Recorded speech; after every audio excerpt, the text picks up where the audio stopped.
Fraude financière massive à EDM SA. Plus de 92 milliards de francs CFA d'irrégularités financières ont été constatées par le Bureau du vérificateur général pour les années 2020 jusqu'au 31 octobre 2023. Ces anomalies financières majeures impliquent également la société Albatros SA.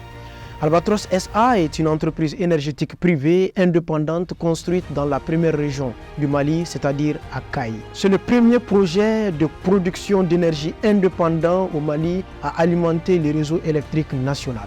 Depuis une semaine, la société fait face à de lourdes accusations. En effet, il lui est reproché une augmentation irrégulière du prix de l'énergie, ce qui a entraîné un coût supplémentaire de 7 milliards de francs CFA. De plus, il est accusé d'avoir empoché une somme de 18 milliards de francs CFA pour des services non rendus.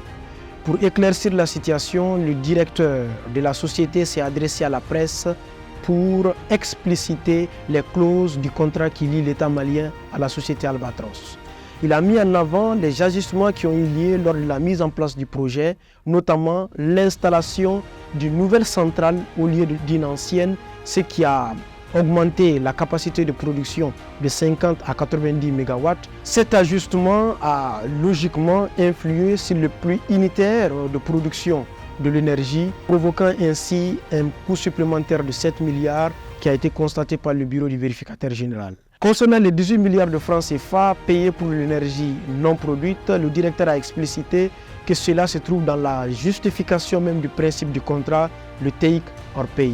Il est également important de noter que toutes ces modifications ont eu lieu et ont été approuvées par décret, donc par les deux parties.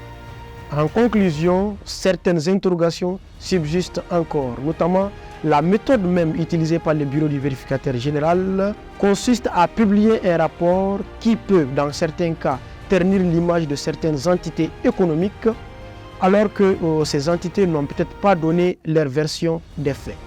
Ensuite, la question la plus légitime, c'est qui a approuvé ces modifications dans le contrat? Qui a même signé ce contrat qui est en train de faire perdre des milliards à l'État malien?